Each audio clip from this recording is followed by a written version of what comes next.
అందరూ నా వాళ్ళే అనే ఫీలింగ్తో ఒక మాట చెప్తున్నా.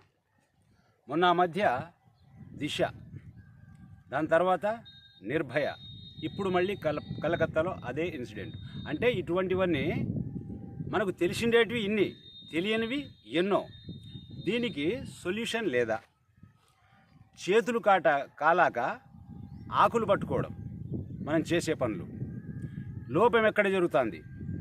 తల్లిదండ్రుల పెంపకంలో అనేది పక్కా 100% నిజం. ఇది తల్లిదండ్రులు వాళ్ళ పిల్లల్ని కంట్రోల్లో పెట్టుకుంటే ఇవన్నీ జరుగుతాయా? కంట్రోల్లో పెట్టుకోవడం అంటే కొట్టడమే కాదు నా ఉద్దేశం. చెల్లి, ఆమె విలువ ఏమి? తల్లి, ఆమె విలువ ఏమి? వాళ్ళ మధ్యలో ప్రేమాభిమానాలు ఏంది? రిలేషన్షిప్ ఎటువంటిది అనేది నేర్పించల్లా. భారతదేశం నా మాతృభూమి, భారతీయులందరూ నా సహోదరులు అని స్కూల్లో పాఠాలు చెప్పే ముందే ఐవర్లు పొద్దున్నే ప్రార్థనలో చెప్తారు. అది ఎంతవరకు పాటిస్తున్నారు? వాళ్ళ పని అంతవరకే. వాళ్ళు చెప్తారు, నీతి చెప్తారు, నీతి నేర్పిస్తారు, పంపిస్తారు. అది ఎంతవరకు వంటబట్టింది?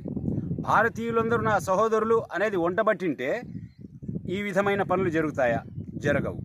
కాబట్టి నాకు తెలిసిన రూట్ ఏమంటే, తల్లిదండ్రులు వాళ్ళ కొడుకులు చేజారిపోతున్నారు, ఇటువంటి దుర్మార్గాలకు పాల్పడుతున్నారు అని తెలిసినప్పుడు ప్రభుత్వము జరిగిన తర్వాత చర్యలు తీసుకోవడం కాదు, అంతకు ముందే వాళ్లకు విషం పెట్టి చంపమని చెప్పండి, కేసులు లేవని చెప్పండి, ప్రతి ఆడపిల్లకు ఒక్కొక్క లైసెన్స్ పెట్టి తుపాకులు ఇవ్వండి. ప్రభుత్వానికి నేను చెప్తున్నా, అది నా ఒపీనియన్, నాకు ఆ విధంగా అనిపిస్తుంది కాబట్టి చెప్తున్నా. ఇది ఎంతవరకు కరెక్టో నాకైతే అర్థం కావడం లేదు. కానీ దీనికి సొల్యూషన్ లేదు. జరిగిన తర్వాత స్పందించడము, లక్షలు విరాళాలు ఇవ్వడము, వాళ్ళని బతకడానికి ఇవ్వడము, దేనికది? కానీ ఎంత దరిద్రం ఇది! ఇది చాలా బాధపడాల్సిన విషయం. ఇది దయచేసి ఇవన్నీ జరగకుండా ఏదో సొల్యూషన్ ఆలోచించాలని మనస్ఫూర్తిగా చెప్తున్నాను. ఆలోచించండి.